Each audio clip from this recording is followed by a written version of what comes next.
Let's end the week the right way. And Mom, this one's for you. Let's go.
On your mark, get set.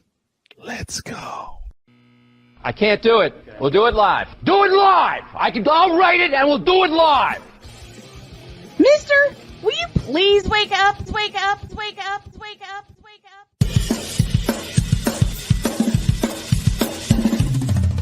Good morning. Kevin Durant, you should have left California. This bronsexual upset me in having to bring this teenage idiot from Wisconsin into a sports conversation. Are you really surprised that the Cowboys are giving up on Ezekiel Elliott? Whoa. Hell no. Well, no one cares about baseball. Bitch, are you for real?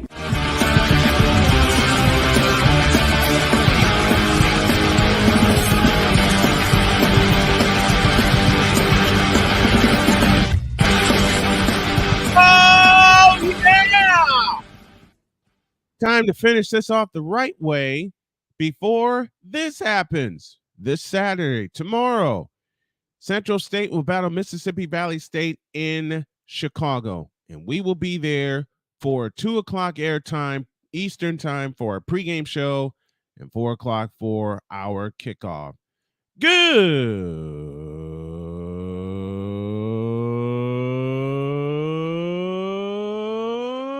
morning. Welcome to the first fabulous, fantastic, freaky football Friday edition of Snowman in the Morning for September. It is September 1st. It's a very significant date for me. I will get to that in a moment. Florida lost to Utah. Not surprising. Not surprising at all. And Gil Brandt, longtime Cowboys personnel executive and scouting pioneer, dies at the age of 91. So anyone who's had a chance to hear Gil Brandt on the air in any interview whatsoever, I've had so many chances to hear him. You know and realize what kind of a pioneer he was and how much he bled for the Dallas Cowboys, how much he bled silver and blue for the Dallas Cowboys. All right. I have a very special whip around. And y'all will see why in a moment.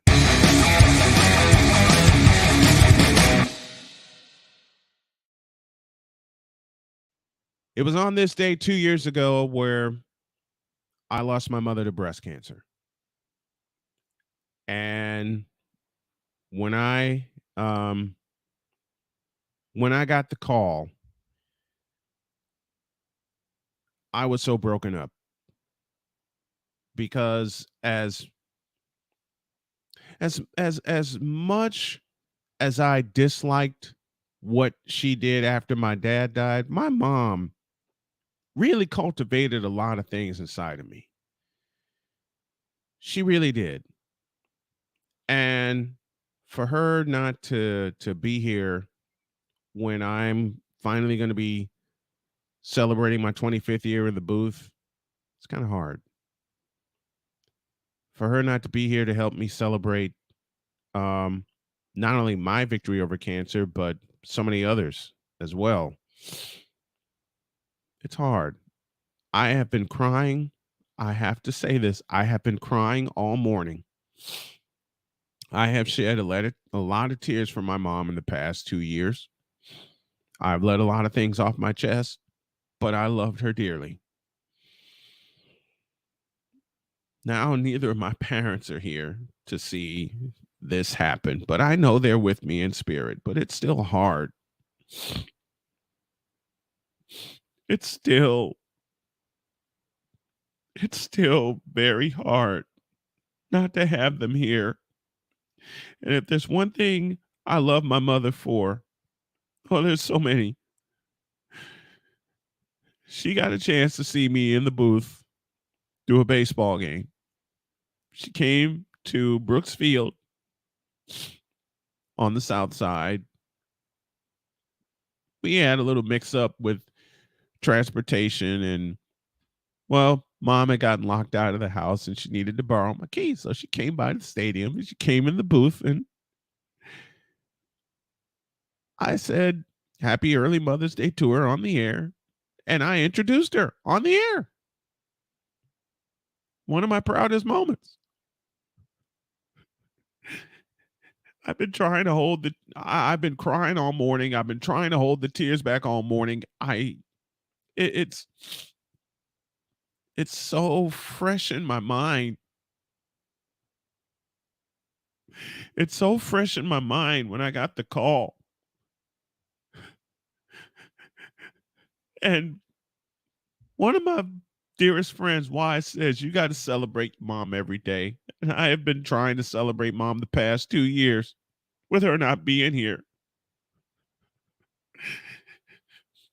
It's the toughest thing to do, because if there's one thing mom always had with my dad and me, it was football. She loved watching football. It doesn't matter who was on. She loved watching the game. Oh, was she a big time Bears fan? Yeah. Did I tease her about it? Of course I did. She teased me about loving the 49ers, but doggone it, we had football Sundays. I remember the last time I talked to her, she asked me, "What do you think the Bears are going to do?" This was 2021. I said, "Mom, I don't know." And she starts laughing and she says, "I don't know either." And it's the toughest thing not having either of my parents, especially for this time of the year, because they loved fall, they loved football, they loved being around each other. The falls in Chicago were gorgeous. We would take in the scenery when we could.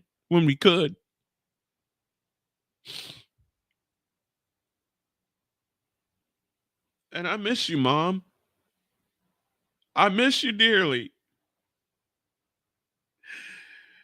There were so many times you would give me so much mess with what I was doing, but I knew you believed in me. I didn't think it at the time. I have to be real. I didn't think it at the time. But my heart knew better.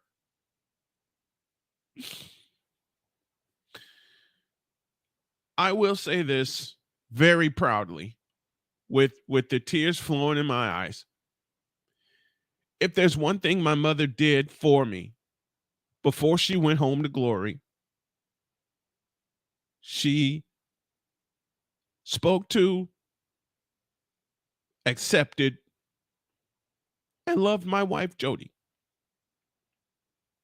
To hear the two of them laughing, sharing stories about me and how we lived on the South Side and how it was just through the 70s and the 80s and the 90s. Just that time.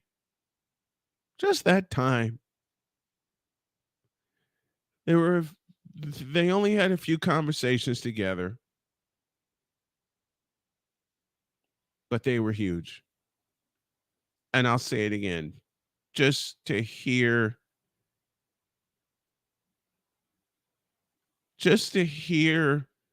my mother and my wife laughing And I can feel her presence now, doing the same thing my dad would do, as to say, we're fine.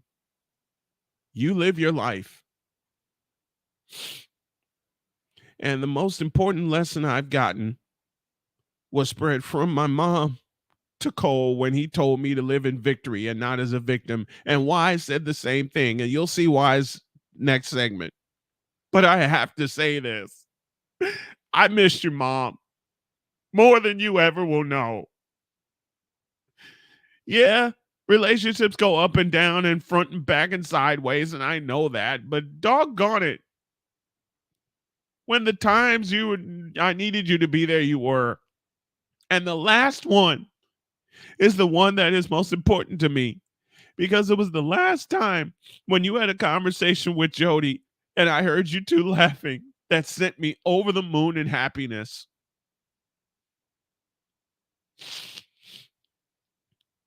And I also remember something you and Dad taught me, and that's not to change for anybody. And I won't. The only change I made is that I beat something I thought you were going to. When I do this stadium tour, Mom, it's going to be for you and others that are fighting cancer, fighting through cancer, and those who have survived it. That is one of my main purposes of this upcoming stadium tour, because I know you wanted to see it. I know you wanted to see me go to every stadium in the country. And through spirit, I know you will. I love you, Mom. And I miss you dearly.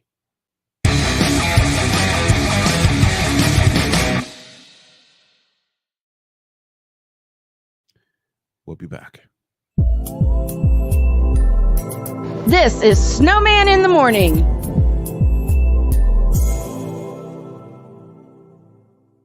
CSTV will air the Big Three, and I'll call the doggone games.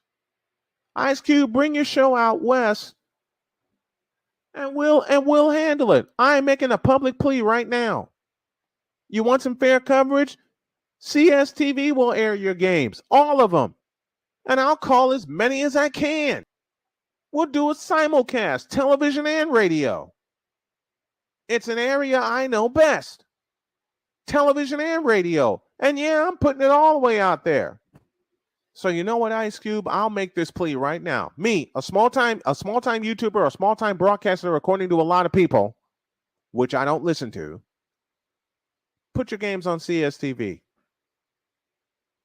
Put your games on CSTV. Give us a little funding, and we'll do the rest. Where sports is the base, life and fun are the results. This is The Brian Snow Show. Your afternoons just got better with The Brian Snow Show. Weekdays, 4 p.m. Eastern. Come on aboard and enjoy the ride, folks.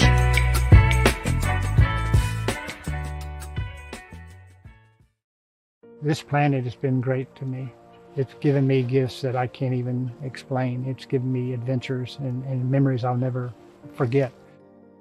And Battleborn, I think, has given me the opportunity to go beyond and give something back. How can I be a better custodian to this planet and the place I live? That's where I am with Battleborn. Let's make the planet a better place.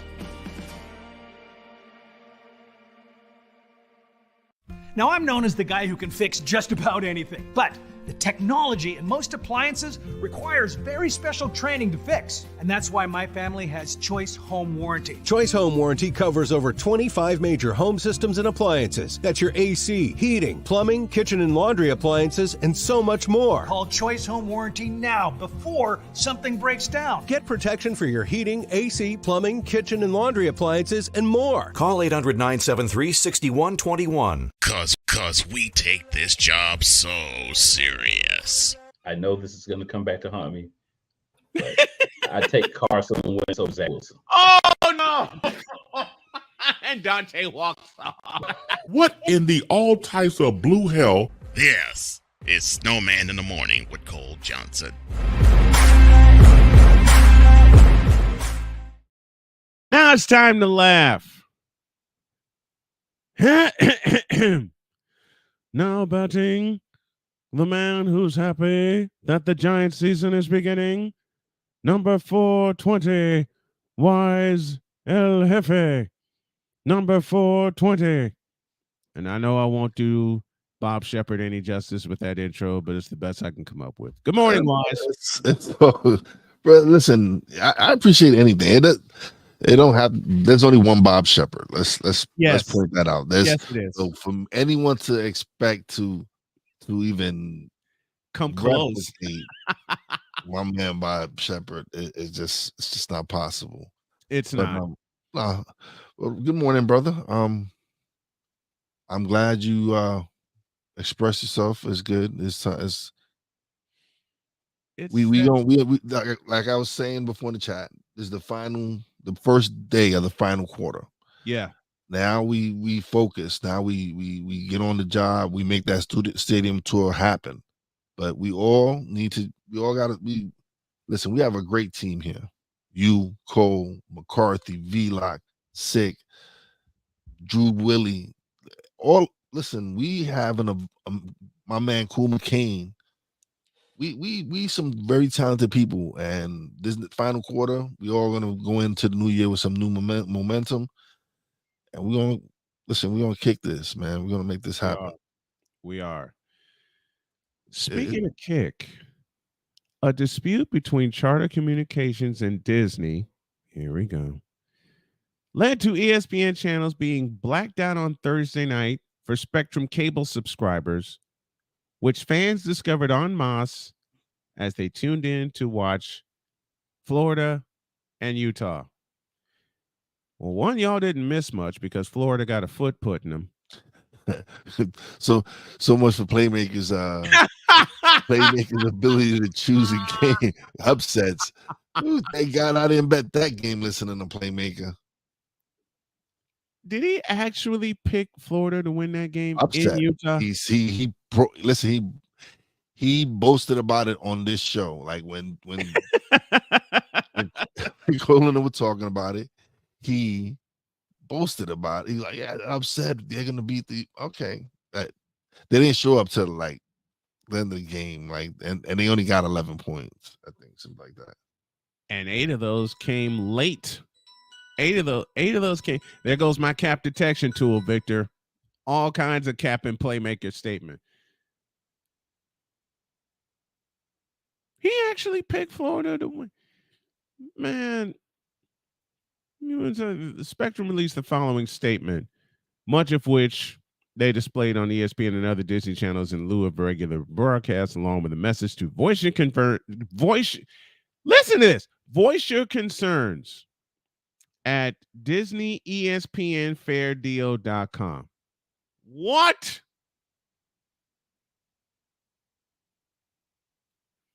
Let me read that again. Voice your concerns at Disney ESPN fairdeal.com. What? There is a cable. Bro, it's just billionaires battling billionaires. This is That's what I'm talking about. It's all about money. It's all about money. The fans they don't care. Fans need to wake up, man. They don't care about the fans. No. That's why we're here. We do. That's why we're here. Well, that's the ultimate goal, is to build a company big enough where we can air sports and we will. They don't care. They don't care about the little people. So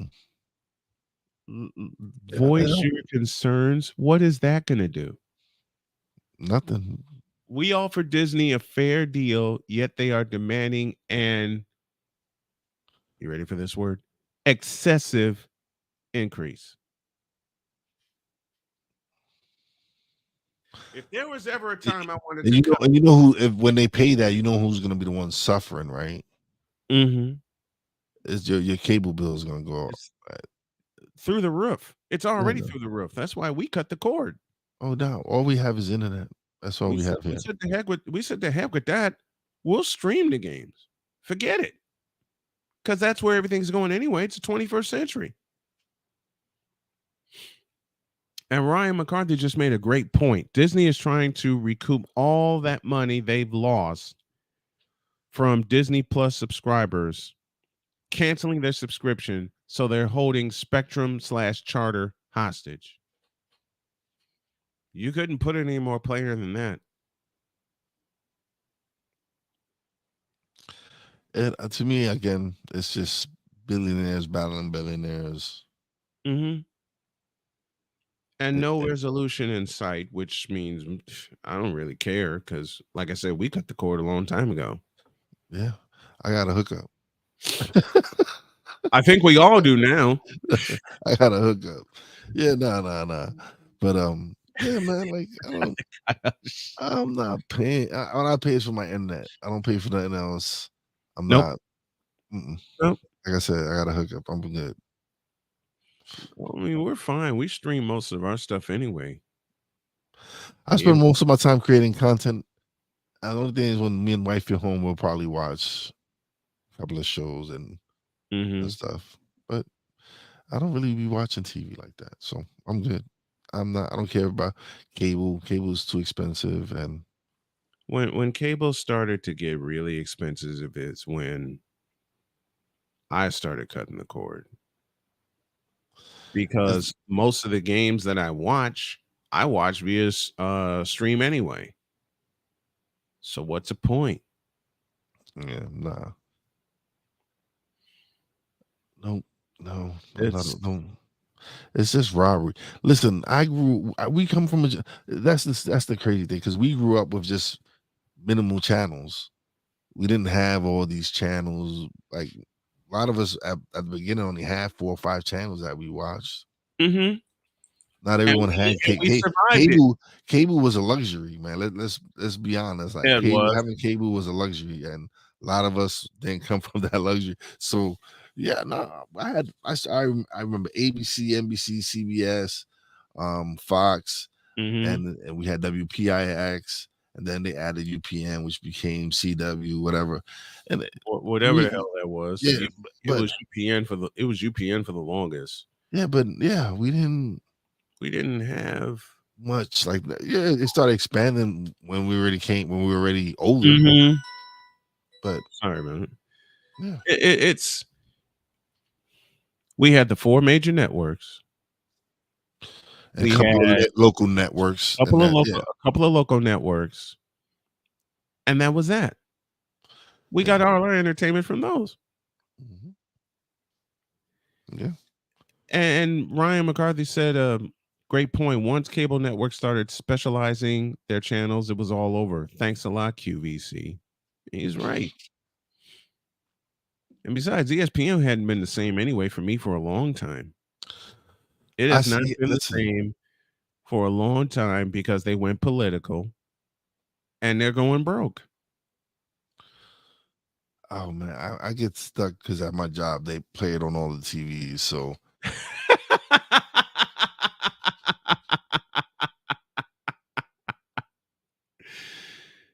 and I think Wize just froze. As soon as he said they play it on all the TVs and he's stuck, they froze him. You're not supposed to tell the truth like that, man. No, but see, at my job they have to play it. So right. That's part of their business. So I'm stuck watching Sports Center one morning, and because I work 4 a.m. to 12 p.m. So the first few hours of work is just repeats of Sports Center. Sports Center. Yeah, so I love the way you say that. Sports Center. Not Sports Center, Sports Center. Yeah, man. And even, like I said, ESPN has not been the same for a long time, especially when politics became involved, especially when Florida.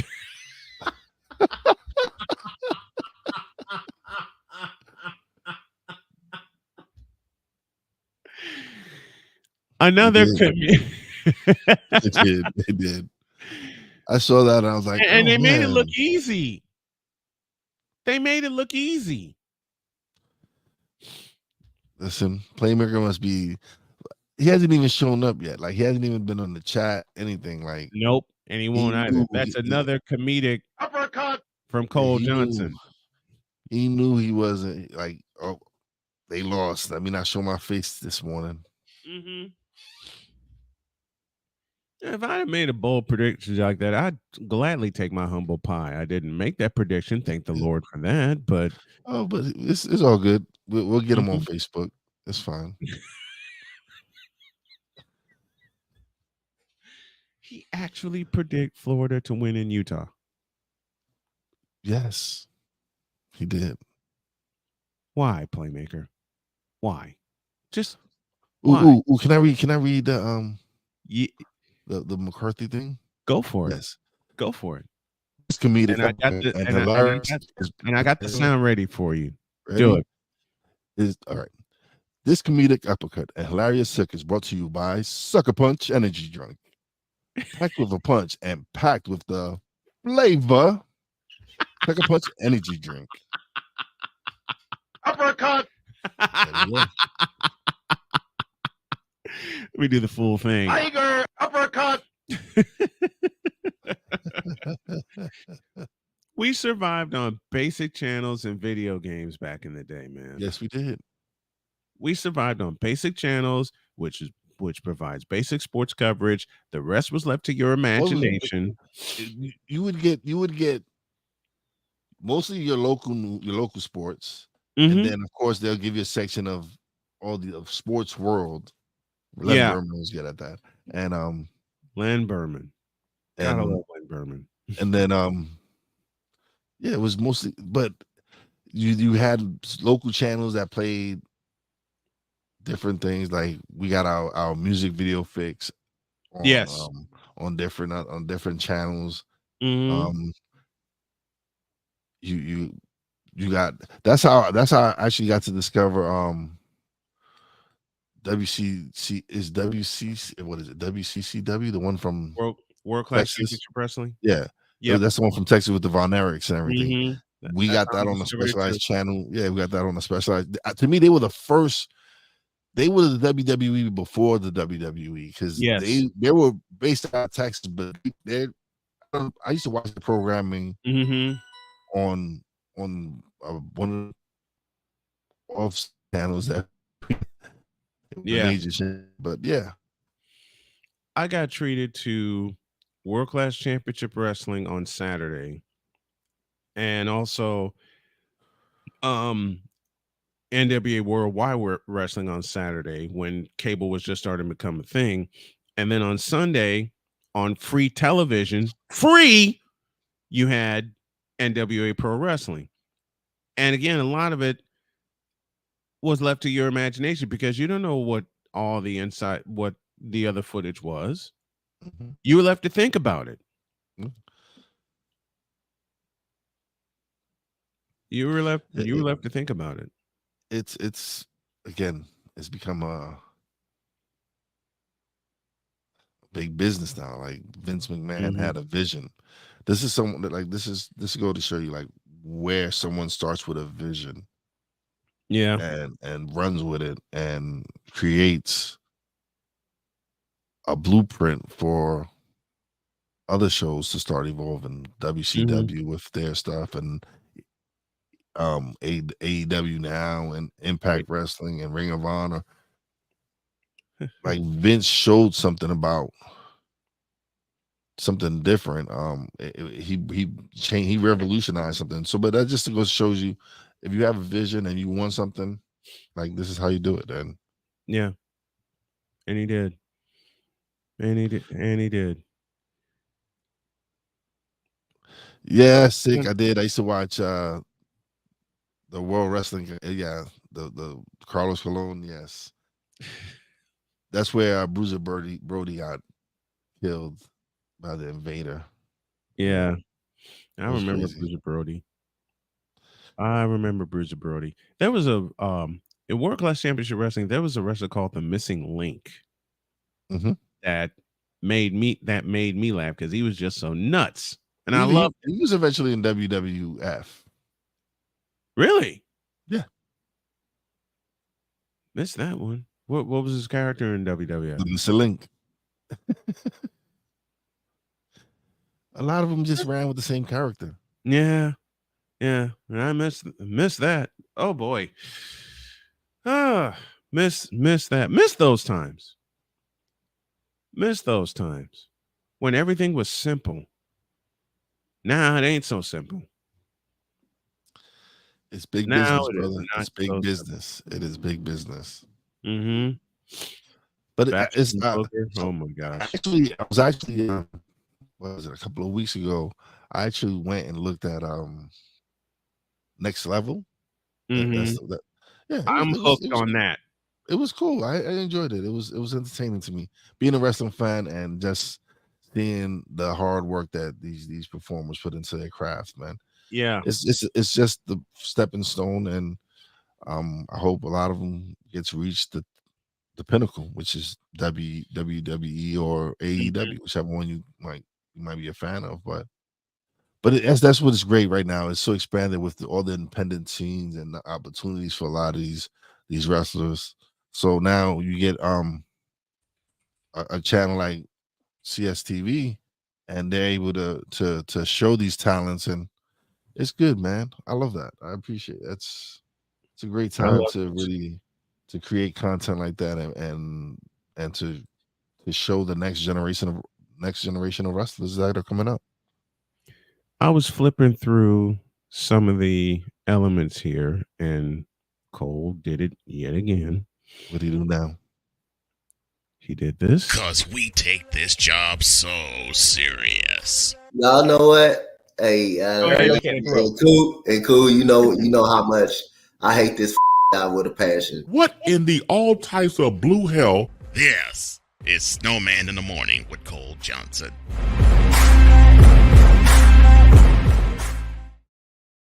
And from that same episode, this gem happened. Cause we take this job so serious. I know this is going to come back to haunt me. But I take Carson Wentz over Zach Wilson. Oh no! And Dante walks off. What in the all types of blue hell? Yes, it's Snowman in the Morning with Cole Johnson.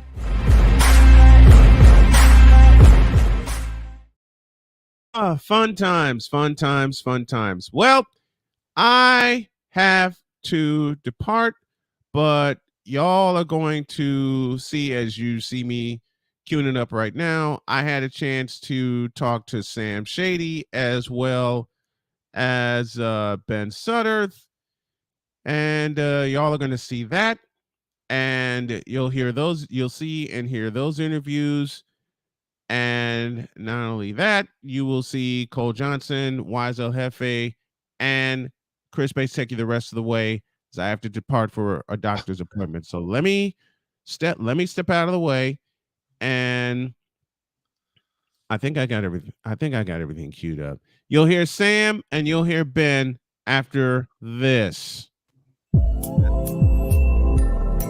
This is Snowman in the Morning.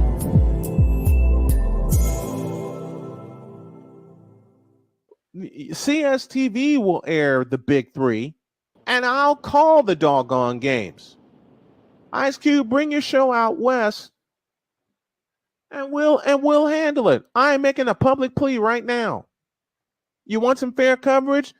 CSTV will air your games, all of them, and I'll call as many as I can. We'll do a simulcast, television and radio. It's an area I know best. Television and radio. And yeah, I'm putting it all the way out there. So you know what, Ice Cube? I'll make this plea right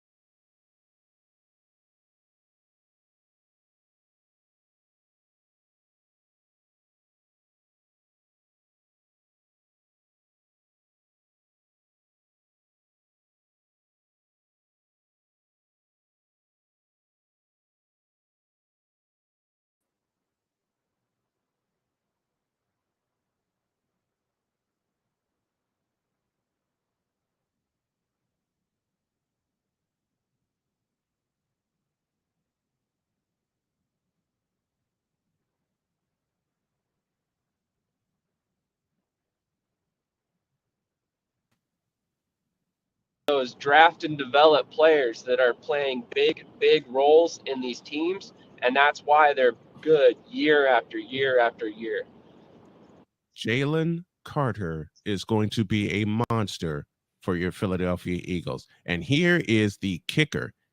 He may not even start week 1, but he is that dangerous, and he's going to be that vital to the Eagles. 100%. He actually probably will not start in week 1. Most likely going to go to Fletcher Cox and Jordan Davis, sorry. But it's interesting to see. But this is how the Eagles build. They like to draft a year ahead of time. They always look a year out. And when they knew they were going to lose Javon Hargrave this past offseason, so they went out and they got Jalen Carter, who can come in and immediately fill that hole. It was another good move by Howie Roseman and company. They seem to really value the trenches, all the talent in the trenches. We invest heavily in offensive line. We invest heavily in defensive line and pass rushers. I think if it continues to be the philosophy, it's only going to continue to build our team long term. And really, if you look at the 49ers, they have a similar philosophy when it comes to their team as well. They've invested heavily on their defensive line, and it's worked out. That's why you see a guy like Joey Bosa commanding the kind of money he does. Yes, absolutely. And them being able to grab Javon Hargrave from Philadelphia to fortify that line. And there's one person on that defensive line who I think is really going to have a breakout season, and it's a player that they drafted 3 years ago. His name is Javon Kinlaw out of South Carolina. Yeah, I'm a huge fan of his, and I think that he's finally kind of rounding the corner toward being a premier player in the NFL. And honestly, bringing in Hargrave might actually help him long term, because Hargrave can kind of show him the finer points just like Bosa can. And I think those are two extremely valuable veterans to have around a young guy like Kinlaw, who's trying to come into his own as well. So I 100% agree. I think Kinlaw is going to be great this season and going forward. And we're going to talk about how amazing of a draft pick he was for San Francisco. Stay with the 49ers for just a brief second. What's also going to help this 49er offense is the fact that they have one of the most dynamic running backs for a full season. And of course, I'm talking about Christian McCaffrey. I'm probably going to ruffle a couple feathers when I say this, but Christian McCaffrey, in my mind, is the best modern day, that's the key word there, modern day running back in the NFL. Because in modern day offenses, we're throwing 60, 70% of the time, rather than back in the day when it was flipped and we were running about 60 to 70% of the time. So with that being the new approach to offense, a guy like Christian McCaffrey's value is unbelievable, especially when you have another guy on that roster in Deebo Samuel who can do virtually the same thing. I mean, that makes your offense so versatile and so tough to defend for defenses, because you truly have to look at Christian McCaffrey as another receiver, because he is so good out of the backfield with his pass catching abilities that he literally could line up and start at wide receiver for 32 teams in the NFL. And I truly believe that. Yeah, I believe that also. And another weapon that that San Francisco has, as Devontae Smith is for Devontae Smith is for you guys, Brandon Ayuk is for us. Absolutely. I was torn on that pick when they first made it. I didn't know a whole lot about Ayuk. He wasn't a guy that I had really focused in on as a first round pick, but really his career has turned out quite nicely for San Francisco.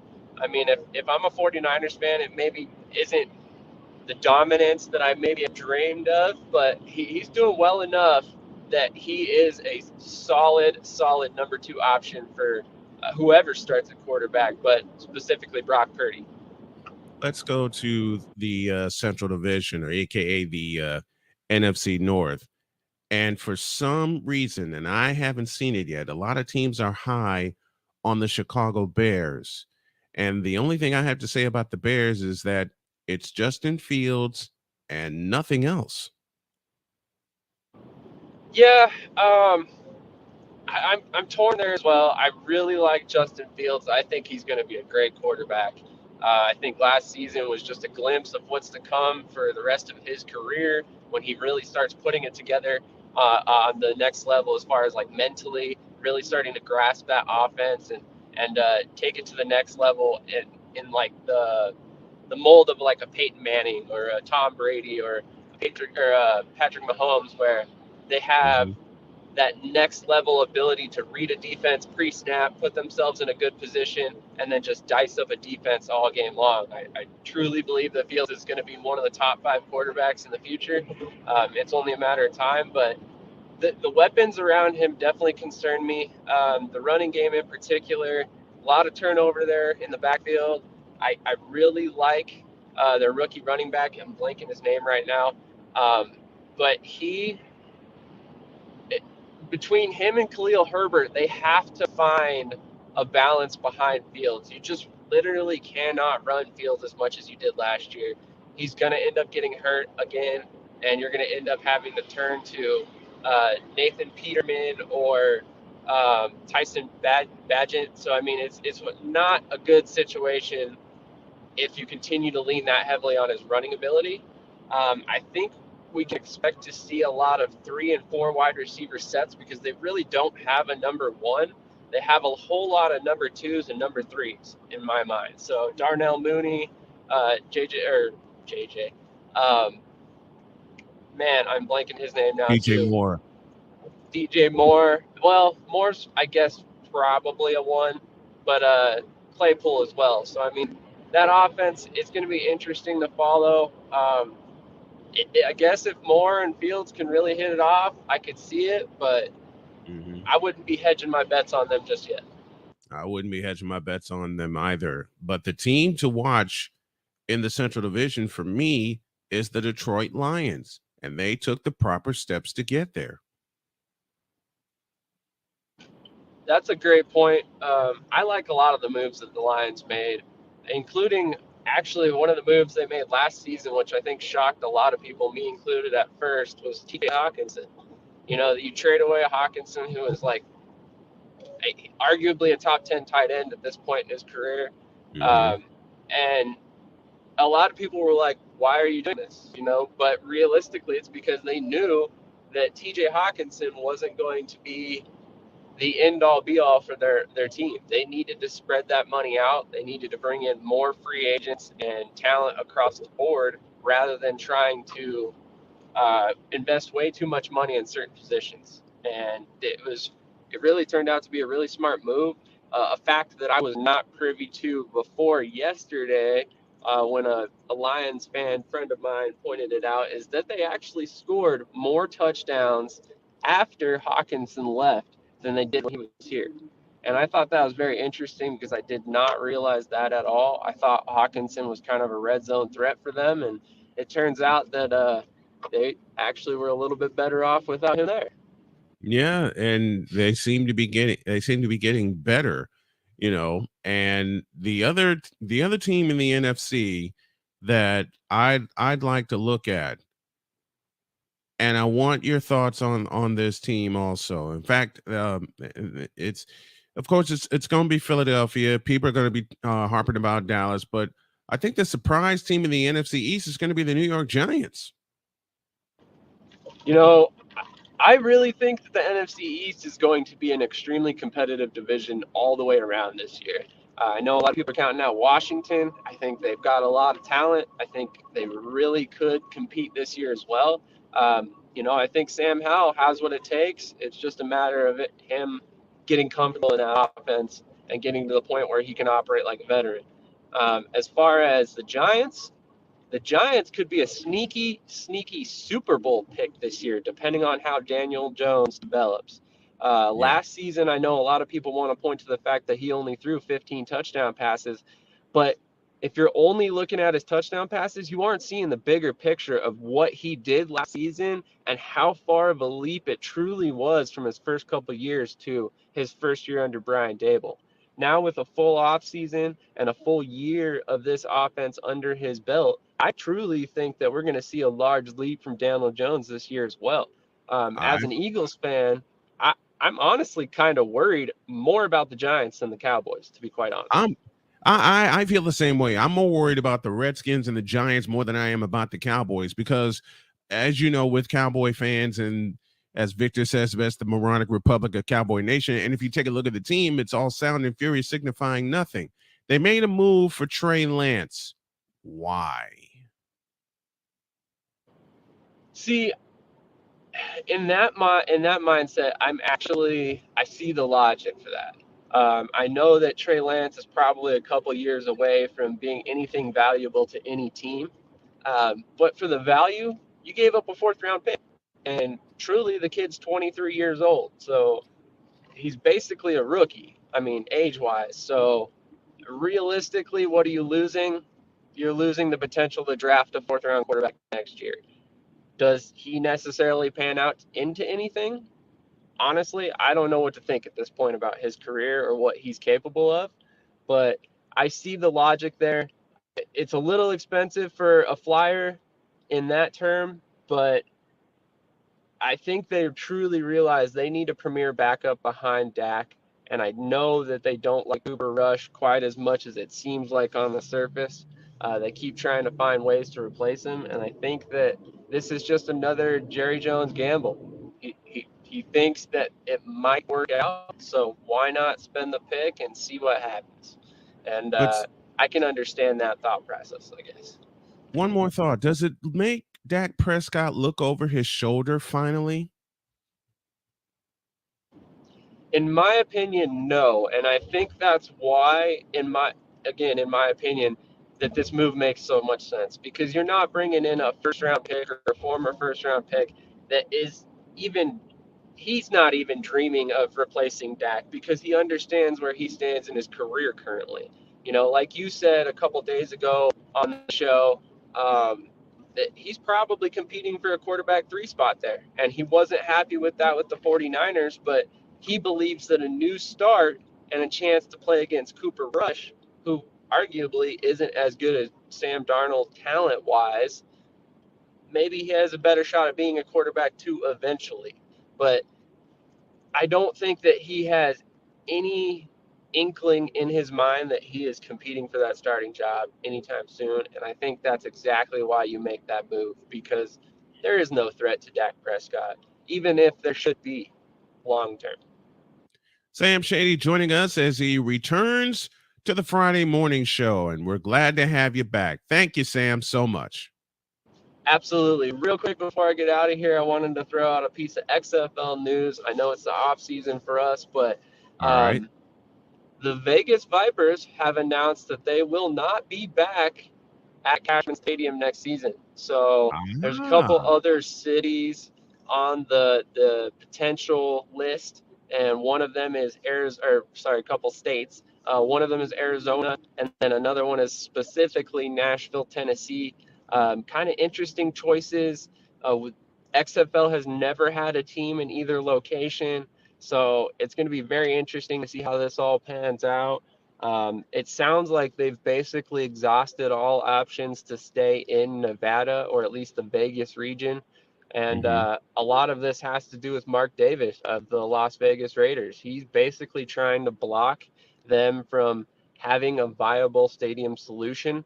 The one place he couldn't stop was Cashman because basically he didn't care. And honestly, we see why now. I was a firm believer that Cashman could be a stadium they could grow into, but at this point, it's already been announced they won't be back. So I'm very curious to see where that Vipers team ends up and how they handle the subsequent rebrand that's going to have to come afterward. Yeah, it's going to be a rush to get it done. Thank you, Sam. Appreciate you.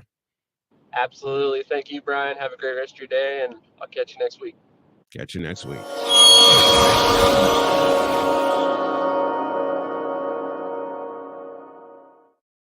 We roll right along, and we say unto y'all, hour 2 after this.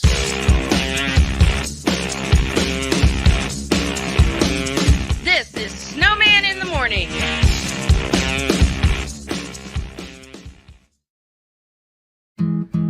Where did the time go? I don't know how I got here. You've done the hard part. You quit smoking. Now do the easy part and get scanned for lung cancer.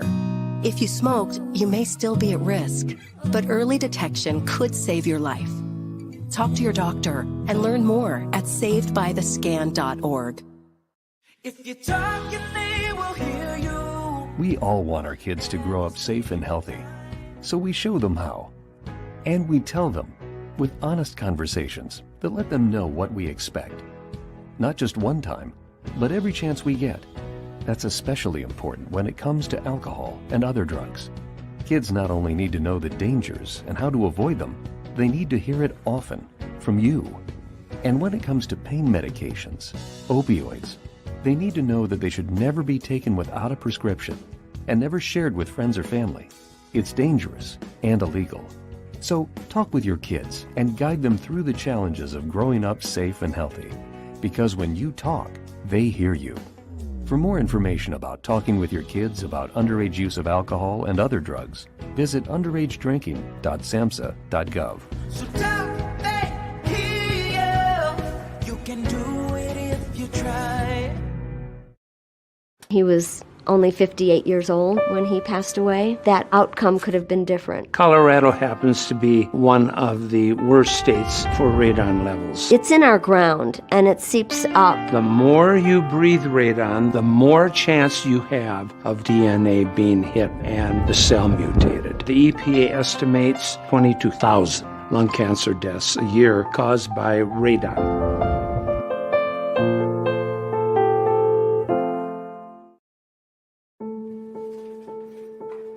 We all make choices. When it comes to alcohol, kids make choices whether to drink or not. Bye, Dad. Bye-bye. Remember, I'm going to Alex's party tonight and sleeping over. Have fun. Hey, have a seat for a second. Remind me about that party again? Alex is just... And adults make choices whether to talk about it. That's true of parents and every other trusted adult in a kid's life. Kids want to know our expectations when it comes to alcohol and other drugs. They want guidance and honest answers to their questions. And it makes a difference when the message is consistent and part of everyday conversations. So talk with your kids and help lead them on a positive path. Because when you talk, they hear you.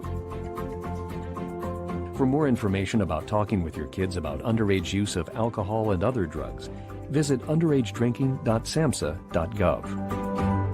Time for hour 2 of this spectacular. Ryan McCoffey now joins us this morning. That's what you need to do to beat Josh Allen. You need to make him uncomfortable. Hour 2, time for some Spivey notes. And here's Jay. Well, I know he's only in his 3rd year, but they're just wasting Justin Herbert. Hour 2, the hardest working content creator I know, the playmaker. Hey, LeBron James, the greatest scorer of all time. Hey. Hour 2, the one, the only Christopher Dietz. They rewarded Ohio State for not playing, and they punished USC for playing. Hour 2, Sam Shady. Oh, man.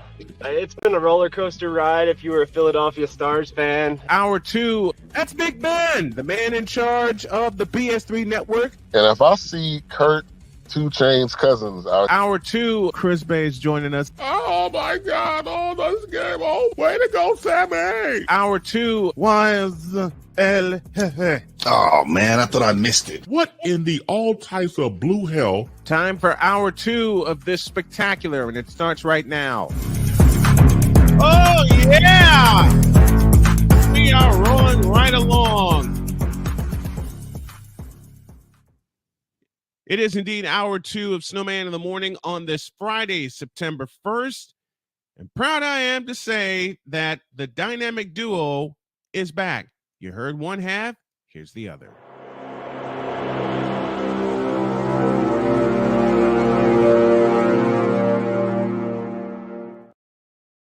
Here's Ben. in. Ben Sutter joining us now for the Metroplex Report and all things football. Good morning, Ben. Hey, good morning. How's it going? Glad to be back on. Hey, glad to have you back on. I'm going to have some fun with this, and I think you know where I'm going to go first. Why did Jarrell open his mouth and make this trade for Trey Lance? Why? Yeah, man, that's the $1 million question, and I still don't understand it. I don't get it. Besides to get in the news, which I know that's what he loves. That's the only thing I can think of why you make this deal, because I don't see Trey Lance seeing the field at all this year. Not even over Cooper Rush. So I don't know. Will he remain with the Cowboys after this year? Because I know he's just looking for a chance. He messed up his chance, and I'm not afraid to say it. And you've heard me say it. Sam has heard me say it, and many others. He messed up his chance in San Francisco when he had the best offense that he's ever been in, even with North Dakota State. The best offense he's ever been in was in Frisco. And granted, an injury happened, but he messed it up. Yeah, when you, number one, when you get injured and somebody comes in and plays better than you, then the kind of the writing's on the wall. And then Jimmy G, he took advantage of his opportunities whenever he played. So no, I don't think I could see him staying next year to maybe be the backup if Cooper Rush ends up leaving, or this could be an opportunity for them to flip him, to a different team. So there's possibilities. I personally don't see him being here though after 1 year, because I think they're just maybe trying to fill it out and see what he's got. Who would pick him up though? Who would be the ideal team to take a flyer on Trey Lance? I would have to say New England. New England is really the only team I can think of off the top of my head that would be willing to take him in and probably develop him and give him probably the best possible shot. The other team, as I'm thinking, could be Minnesota, depending on what happens with Cousins, if they decide to do that or not. Because I think that coach is tied to the 49ers, if I'm not mistaken. So that could be a possibility too. 2 Chainz Cousins. Good grief. I keep going back to that. I keep going back to 2 Chainz. I keep going back to 2 Chainz Cousins. And the Viking season, looking at it last year, they had a negative point differential. Let that sink in, Vikings fans. Your team had a negative point differential, and this is with 2 Chainz Cousins at quarterback, and he's 35 years old now. If he were to have made a move, it should have been in 2019 to back up or to start in place of Jimmy Garoppolo, but that didn't happen. And now the Vikings are tied to him, and the biggest question that not only the Vikings have to answer, but the Cowboys as well, who's going to run the football? Yeah, that's true. That's true. And with Dalvin Cook gone, I'm trying to think who they have there now. So that's going to be a question. But it's going to be heavy Pollard this year, definitely for the Cowboys for sure. And they're going to sprinkle in, some of the rookie from K-State. They're going to sprinkle him in with some plays.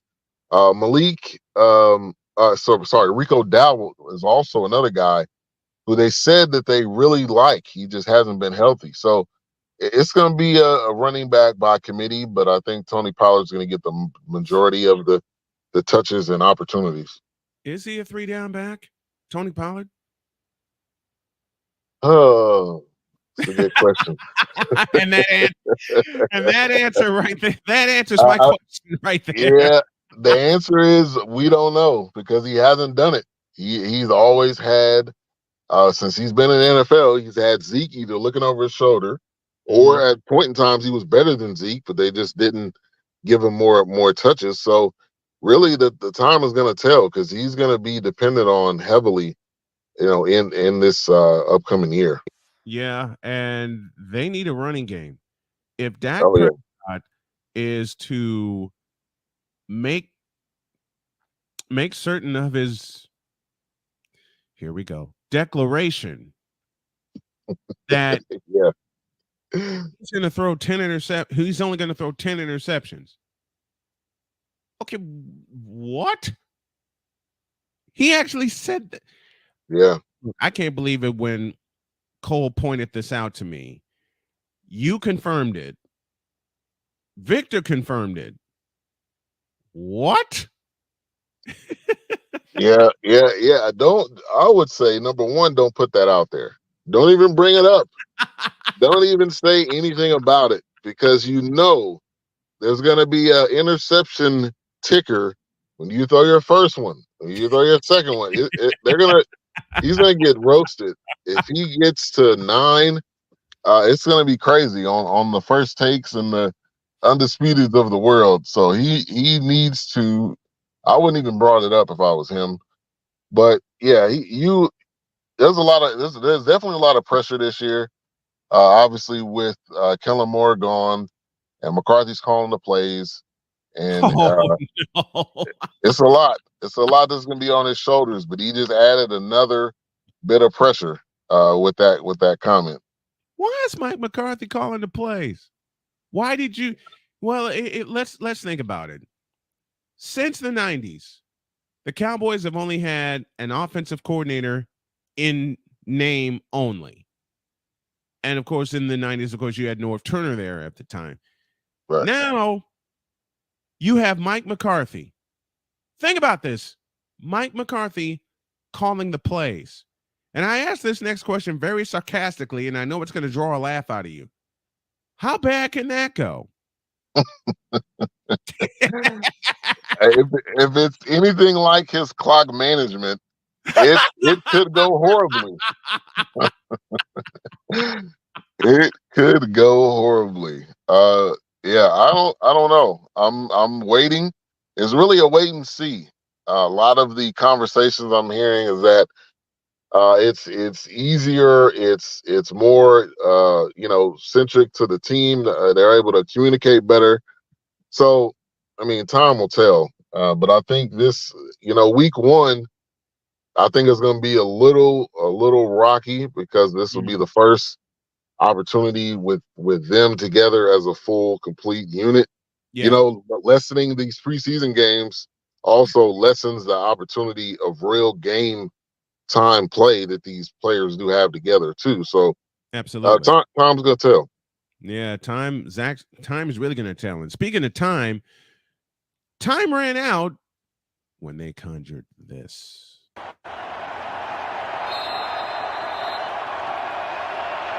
Final play, it looks like barring a penalty. Prescott over the middle of the turf, gets smoked right away, and that'll do it. The 49ers back to the championship game.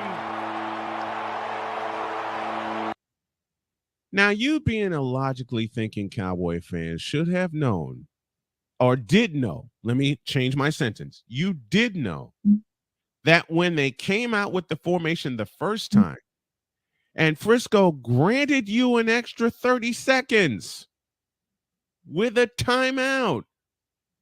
Yeah. You just had to play that video, huh? Yeah, man.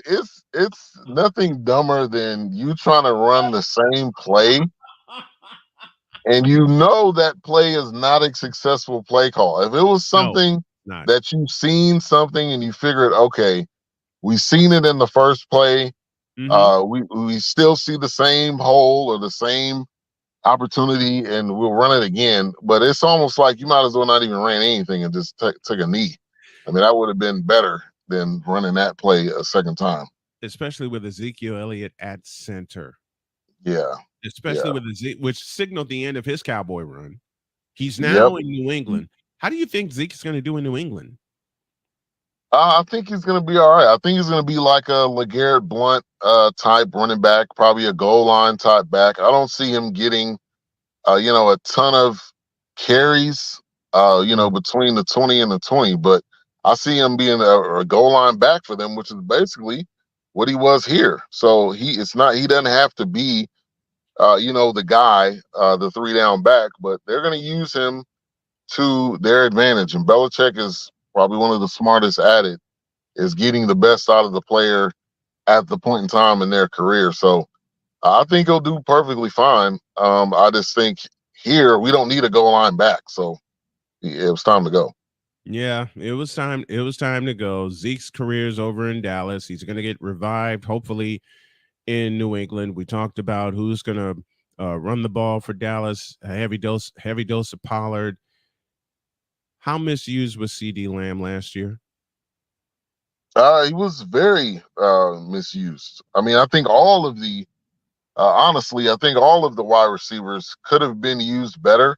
We tried to lean heavily on Noah Brown in situations, and that just flat out didn't work out.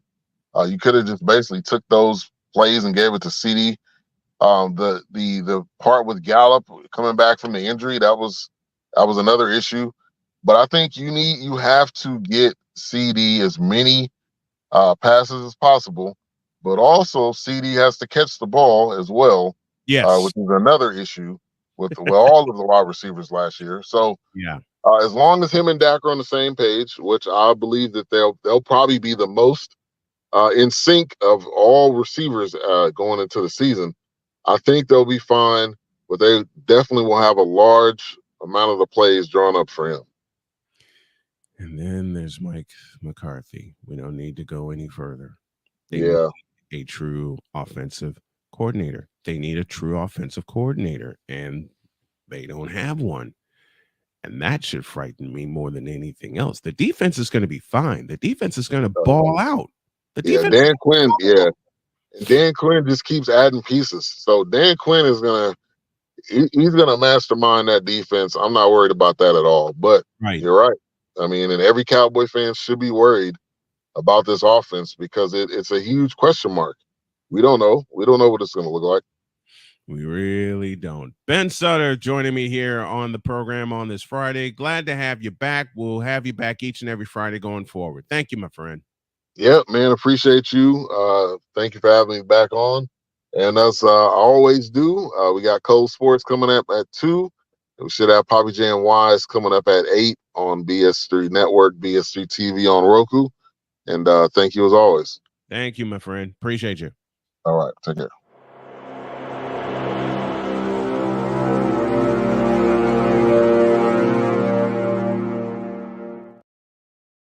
Well, that was fun. Take a break. When we come back later on, we'll have the incomparable Chris Bass. Yikes. I wonder what he has in mind. It's going to be a fun one. Back after this. This is Snowman in the Morning.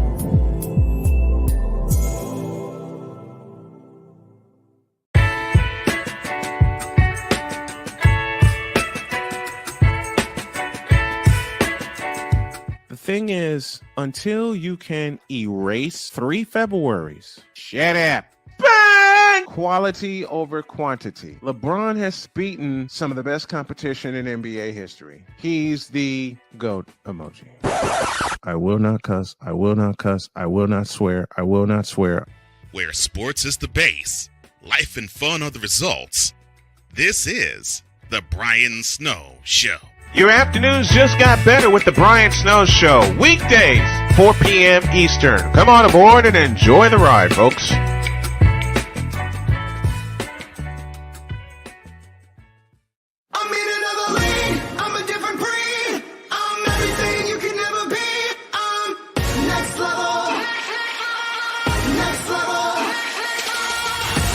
Thursday nights are wrestling night on CSTV. Tune in every Thursday night at 7 p.m. Pacific to see all the amazing Next Level Pro Wrestling stars on Thursday Night Throwdown on CSTVNow.com and the CSTV app on your Roku device.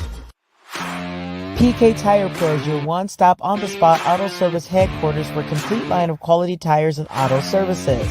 For years, we have provided the Stockton, California area with the latest products and unprecedented services for everything we sell.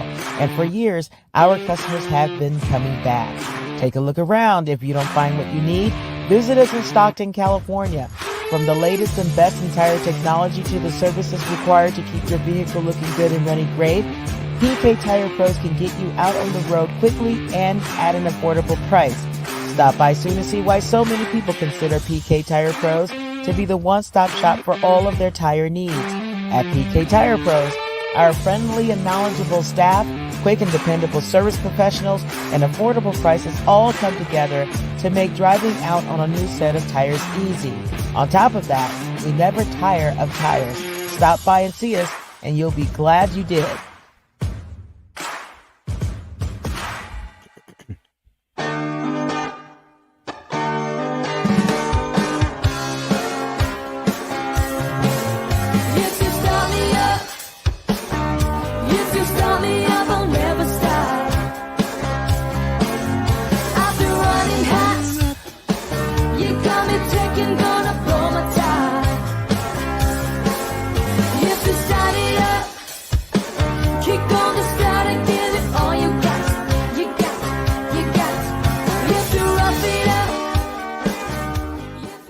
Cause we take this job so serious. Y'all know what? Hey, cool. You know how much I hate this out with a passion. What in the all types of blue hell? This is Snowman in the Morning with Cole Johnson.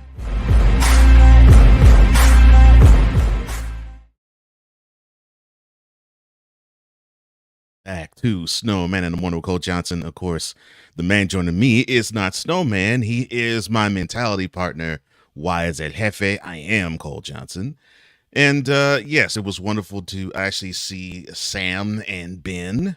I hope everything is fine with you two gentlemen. And all right, so I got base come on at the bottom of this hour. I have a Yankees fan here. Okay. All right. So yesterday, I talked about the Yankees releasing Josh Donaldson and just letting him have his walking papers, and I explaining what I thought as to why. And I actually, you'd be proud of me, Wize. I actually came to the defense of Yankees fan.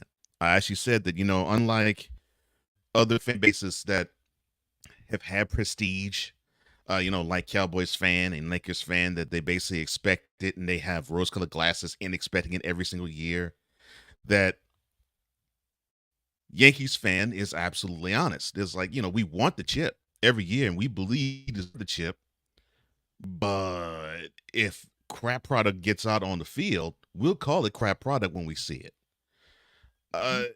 So my question to you and I was thinking about this in light of the Josh Donaldson release.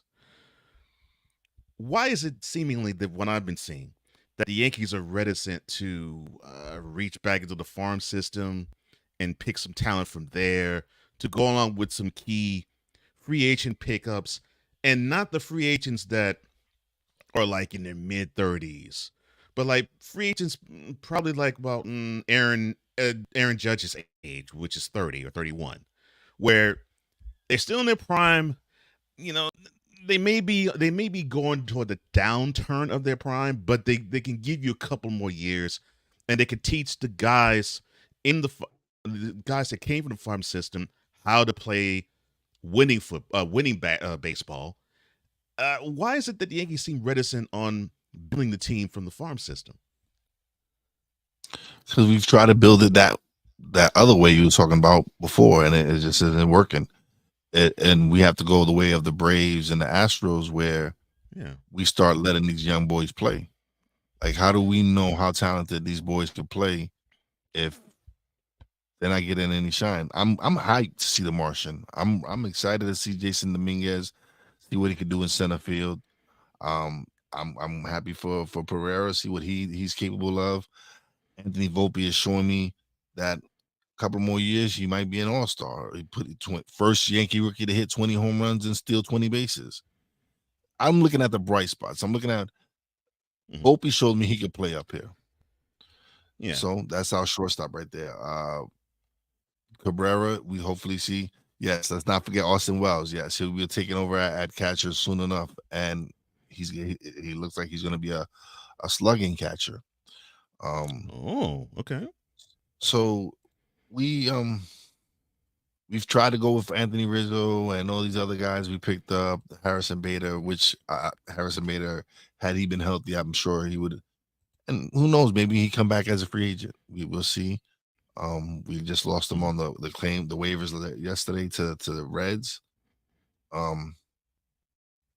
So we need to start going that route. Like, stop trying to buy these veterans and bring these veterans. Like, maybe start including some of these younger cats in and see what they can do. Yeah, I agree, and I think that, to me, I think that's to the not just the current detriment, but I think the future detriment of the Yankees. And if you were to get guys, like I said, get guys far past it. And I actually said yesterday, it's sort of reminiscent of. I'm not saying that the Yankees are as cancerous as the team of the Slur, or as you call them, Days of Our Lives. But I'm thinking just management moves, upper management moves. It was really reminiscent of Danny Snyder. It was like, oh, big name, let's sign him. And it's like, okay, you may have a big name, but Josh Donaldson's a really good example. Yeah, but so we you pick him got up, rid he of did one some headache. damage, but he was already injured, Yeah, and he we already got rid of one showed headache. injury issues before you picked him up. Yeah, we got rid of Gary Sanchez to add Josh Donaldson. That's what that was. The best thing out of that deal was ICAF, who's become the ultimate utility guy for us. ICAF has become that utility player that we always have, like the Luis Sohos, the Roches played everywhere, the DJ LeMahieu, and so for us, ICAF was a good pickup because he's actually shown that he could play anywhere, and he's been invaluable. But Josh Donaldson was washed. Harrison Bader, we got him injury. We kind of and Jordan, that trade. Jordan Montgomery has been producing, and in St. Louis, and Bader has been often injured, which is his MO. This is what he's always injured. He's never been able to play a full season.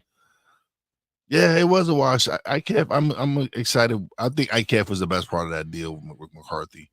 But again, and so I think it's time for a change in the manager. I think Aaron Boone has to go. It's time for him to go. We're not just responding to him. I don't think he makes the right moves as far as the bullpen. Who's the option out there? My favorite would be Don Mattingly. That would be my choice. Bring back someone who knows what it is to be a Yankee. Even though I know Aaron Boone was just, but I was about to say Mattingly would be able to work better with the veterans and with the young players that we have coming up. Because I was about to say, I think that's what they were trying to angle in getting Aaron Boone. It's like, okay, yeah, he was a former Yankee, brought the team to the World Series one time, and he gave a good whole hard middle finger to the Red Sox in an ALCS. So he has pinstripes ties, and he's a baseball man because his father was a catcher and a coach too. So I'm thinking that's how they were thinking with Aaron Boone. But it almost seemed to me, as soon as he got the skipper position, Yankees fan was like, no, he needs to go. Almost as soon as he sat on the bench and he drew up his first lineup card, Yankees fan was like, get his butt out of here. And you mentioned a name that I thought was interesting. Mattingly you've mentioned, and I've heard Don Mattingly's name being stirred up for now. This is the second decade. And I'm surprised that the Yankees haven't pursued him harder. But the name you mentioned that I think would actually be a really good shot in the arm, Jorge Posada. I was like, I did not think of bringing him into the fold. and you would twofold have a Yankee, and you have a Yankee that was successful in bringing multiple rings to the Bronx, and could tie in with all of the same Yankees at that time that was with them. Mariano Rivera, Bernie Williams, and of course the captain himself, Derek Jeter. You would be able to fan the flames, have them return and restore the luster of the pinstripe. Which would you want? Which would you prefer more? Would you prefer Mattingly, who has, of course, more experience, and he is also a lifelong Yankee too, or would you want Posada, who, unlike Mattingly, could show off rings? Mattingly, because he has the experience. He has shown that he could win. He's shown he prior to he did well with subpar talent in Miami. He did. He couldn't get over the hump in Los Angeles. Right. It was just that point where they were missing elements. And I think he can handle the pressure of being a Yankee manager. I just feel that way. It's just, to me, I would love either one. I would love. I love Jorge Posada. They always say catchers make great managers because they know how to manage the game and everything. So if Jorge felt, he wouldn't be angry with either one, but it's not. Yeah. Wherever they move, I believe the Yankees need to make a move, and I agree with you. I think Boone needs to go, because it looks like to me, it sounds like to me, and it looks like to me, whenever I see the Yankees, whether it's like a clip or a full game, it literally feels as though the players are not listening to him. It's like they've checked out with him. It's like, okay, they're going through the motions, and Boone is just shouting out the lineup card to the home umpire, and he makes a few moves, and it seems like the players don't really pay attention to him until it directly affects them, and they don't seem to have that energy of, okay, let's win this for him, or the advice he's giving me is making sense. I don't get that vibe from the Yankees now, and that's not a good thing. And I mean, any team, it could be any of the other 29 teams. To me, that's not a good sign. And I mean, you follow the team a whole lot closer than I do, and just from how I'm following them, I'm like, man, this is not the Yankees that I'm accustomed to seeing. Bro, this lineup is hard. This lineup is the batting lineup is constructed horribly, and it's not Boone's fault. You have no lefties. You have no lefties on that team. There are no lefties on this team, man, that are worth a damn anyway. And so when you're so right-handed heavy, you're not. These pitchers are just pitching you a certain way. Like, okay, they can't hit this. They can't. And when you can't break up these righties, man, it's just easy to pitch to you. You have a right field porch that's built for a left-handed bat. You didn't go out and get yourself a quality left-handed bat that's going to make a difference in this lineup. It's like you got the same kind of batter all through the lineup, the whole lineup. It's just, and then we lose. Listen, losing Aaron Judge for 2 months. It's gonna hurt. Hard. Like, that hurts really severely. Yeah. All the other rest, but losing Aaron Judge for the time that we lost him was just crazy. And this is let me. I'm loving having this. Cortez, with he's been okay. He's just fans. coming back from injury. Yeah. Severino's been horrible. Severino's first inning, like if he could get through the first inning, been a failure. If he can get out through the first inning, it's like he can. It's like a mental thing. Once he gets out of the first inning, he pitches great. but it's just like he cannot get out the first inning.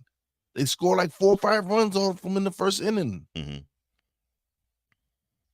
And I mean, Rendon Yeah, I is. remember the start that he made in. Oh no, go ahead. I'm sorry. No, Rendon injury. He's been injured. Comes back, doesn't pitch well. Blows kisses to the fans. It's just the lone bright spot is Garrett Cole pitching like the ace that he is. Right. When Judge is in the lineup, he missed what 2-3 months, almost 2-3 months, and he's at 29 home runs. So imagine how we had him for the whole. It's frustrating as a fan, knowing at the beginning of the season that they didn't do anything that helped improve. I knew at the beginning, like I knew they were going to be bad because they didn't help. They didn't do anything to help that lineup. You added one pitcher and you didn't really add anything else. So, hey, I'm done. I'm ready for next season, but right now my main focus is the New York Football Giants. So, I'm good. All right, I'll quickly switch to the Giants then, but I'll make this last point about the Yankees. No, go ahead. Finish your point. This is what I find mind-boggling about how the Yankees constructed their team. So, correct me if I'm wrong. You have a shorter porch in right field than in left. Yes. Wouldn't you want to have at least 3 left-handed bats to take advantage of that? That would be ideal. At least that would be ideal. At least 3. At least 3. I'm like, yeah. And when I think it was you who said it, and Ryan echoed you. I was like, you mean tell me they have all right-handed lineups, all right-handed bats? It's like not. You mean not even a switch hitter? At least that. Now they do. They brought up the Martians, so now they do. Yeah, I'm like, man. I was like, you got a stadium you could take advantage of some good shots because the right field is closer to home plate than left. You got I'm like, Billy McKinley is your left-handed bat. Exactly. You're like, who? You don't even get a who. So one, yeah. So one left-handed bat and one switch hitter. And we just brought up that switch hitter. In a stadium where you could take full advantage of that with left-handed, yeah. In a stadium where you could take full advantage of that with a left-handed bat. No. No, yeah. So I get why both you and Ryan are saying, you know what, Boone needs to go, and but I keep hearing this year after year that Brian Cashman, too, the general manager of the team, needs to go as well. I'm down with that too.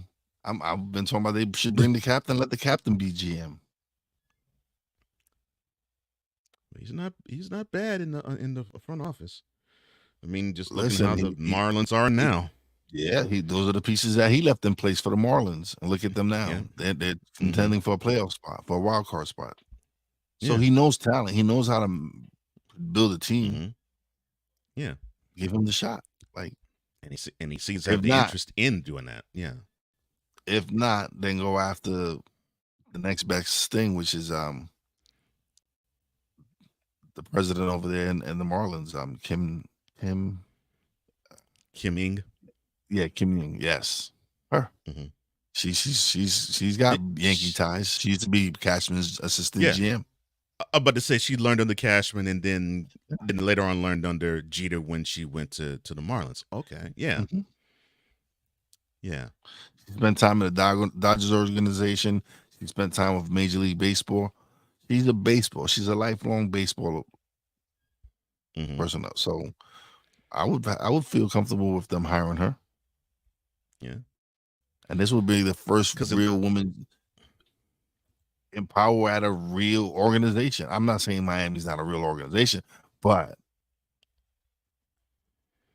this is the Yankees. Well, I'm about to say, I'll say it for you. There's the Marlins and then there's the Yankees. Yeah. And I'm not a Yankees fan, and I can actually say that. Well, this is wonderful. We will take a break, and when we get back, on the other side of that break, it should be that time. You know the time I'm talking about. We will be right back. Oh, I hit the wrong button. I'm so sorry. Oh, I'm so sorry. My bad. My bad. We'll be back in 2 and 2. This is Snowman in the Morning.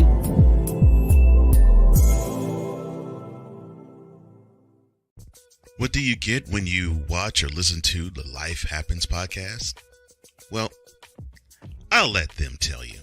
Kim and I are both ministers of the gospel, and what Life Happens podcast is a beautiful balance by simply taking our spirituality with real life and merging it together to create a beautiful balance. And that's what we do. BS3 Network proudly presents Life Happens podcast, where Christianity and life intersect. Live every Wednesday at 7 p.m. Central.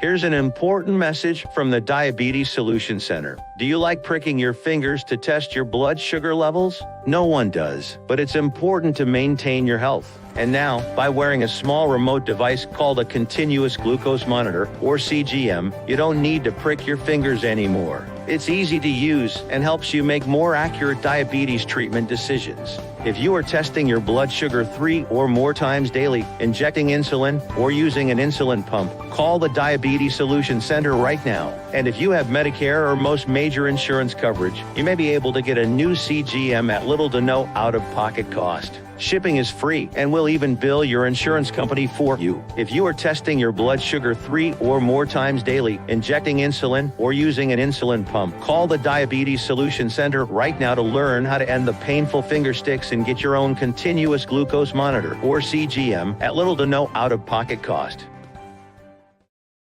'Cause we take this job so serious. Man, I went home that day and talked to my wife, Vicky. And Vicky was like, "What's wrong with you? You pissed off?"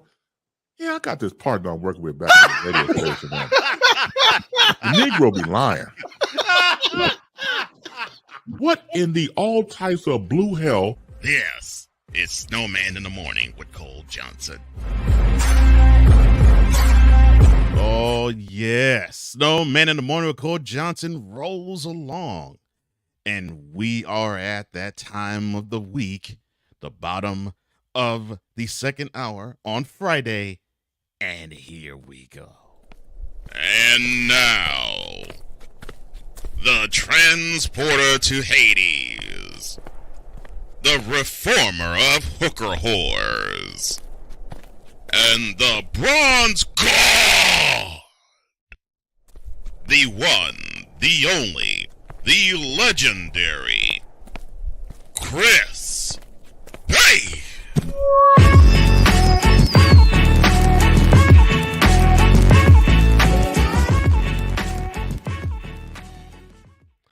And ladies and gentlemen, here he is. He always joins us at the bottom of every hour number 2 on a Friday. The man who is a wonderful entertainer, a wonderful interviewer, a wonderful journalist, and a wonderful broadcaster. And I'm not saying that because I'm hyping him up, or as they would used to say when we were in our 20s, gassing him up. No, I'm saying it because it's true.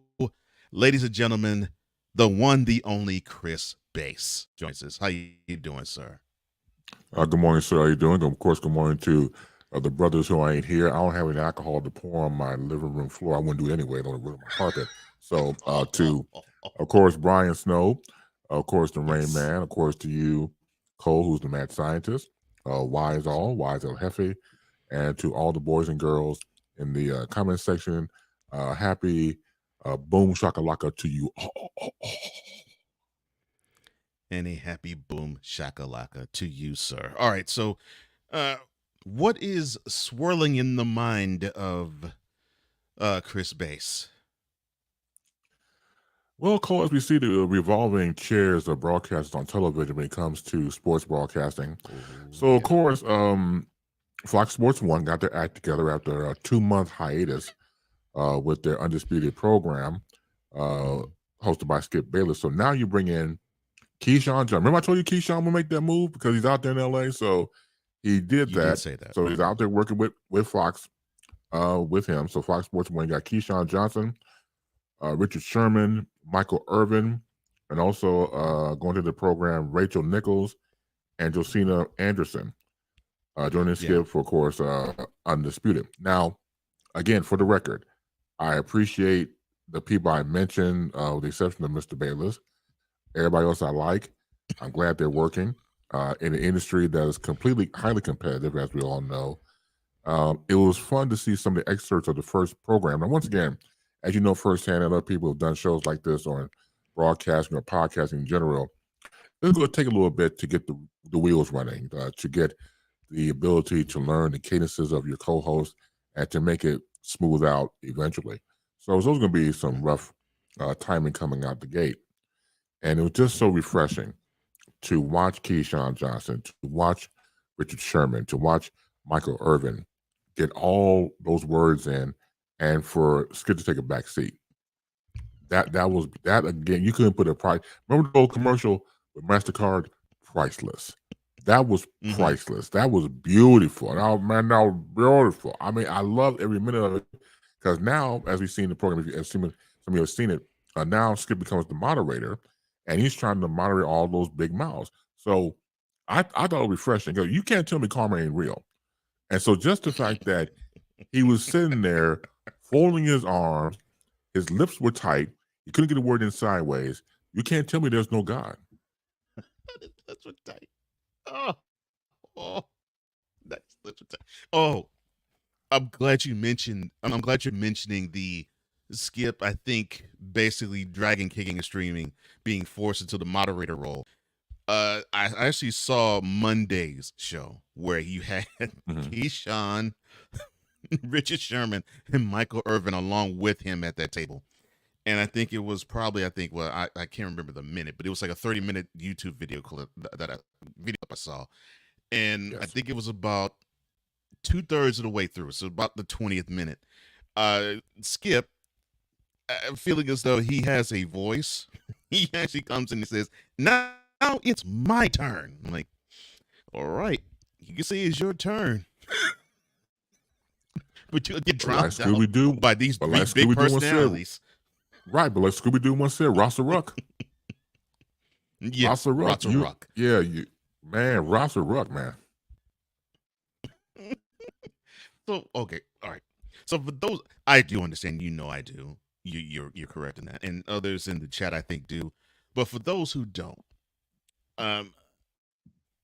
why would you say that there is a God, that someone like Skip Bayless, who is as verbose as he likes to be, and wants to have an iron fist control of whatever show he's on, actually on camera have to take a back seat and play moderator to bigger personalities? I think what I mean by the statement is that you can only roll so much in life and not have it come back to you tenfold. So if you're a person that is just a type A personality, wants to be large in charge, and again, you have to be the biggest whatever in the room, there will come a day, that won't happen. And you may have some longer days upon you. And I think, again, how you just treat people. So Skip always came off to me as a person who just did not respect the players who played the game, a la even before Shannon Sharp and their breakup. He just came off as people. Don't be wrong, some of these sports writers are just frustrated athletes who never made the grade. And so they were able to find a lane in writing where it keeps them involved in sports, the sports that they love so much. And I think part of it deals with the fact of they just wish they were them. They wish they were athletes. I think it's a subconscious thing. And sometimes it's a conscious thing. And they just have no problem going after them verbally or in print or both, because they wanted to be an athlete themselves and could never cut it. So it was interesting because another excerpt I saw was the exchange between Skip Bayless and Richard Sherman. For those of you may know, years ago on ESPN, when they were doing an afternoon version of First Take, he appeared, meaning Richard Sherman, as a guest, and they were on probation, as I read the article. So they were on probation that time to see if First Take would go from mornings to afternoons. And during his probation, Richard Sherman was on, and he verbally undressed Skip Bayless. And again, there was a beautiful moment. It really was. It was nice. Oh, did he ever undress It was, Skip? man, you talking about out here, man, he dressed him. He undressed to the point where he became a prostitute. I mean, my man Richard said to him, quote, "I'm just better at life than you are, Skip." Close quote. I mean, he undressed him so bad. I mean, it's like, go out there and give me that money. He undressed Skip. I mean, go out there. I mean, Skip was out there booty hole naked and went out there and got him his money, man. It was beautiful, man. I loved every minute of it. So they were talking about that on the new revamp Undisputed, and they got out the way, and even Stephen A. Smith had to address on his podcast, so I saw a little bit of that. Right. So I was watching that to get his take on the whole thing, and he was saying about the whole thing about the probation stuff, that that Skip was telling the truth, but he left some stuff out. The stuff out that he left out was about Skip was the one that got him on probation because they were both working together as partners. The probation, because Skip was singling out certain players that he just glorified or would get on his knees for. At the time, the person they were talking about was Tim Tebow. So because of all this love that Tim Tebow that Skip Bayless was doing, that put him on probation, as told by Stephen A. Smith. But I thought it was funny. I was like, what, Stephen A. Smith, don't you now get on the knees in front of Tim Tebow? Maybe I got it wrong, because it's like, how you talk about Skip doing that to Tim Tebow, but now you love Tim Tebow. So I don't understand that. That's out of my purview. I was meant to understand everything. It just seems kind of odd, but to hear from these different point of views, it's not. I mean, look, there's nothing wrong with not understanding. I learned to embrace it a long time ago.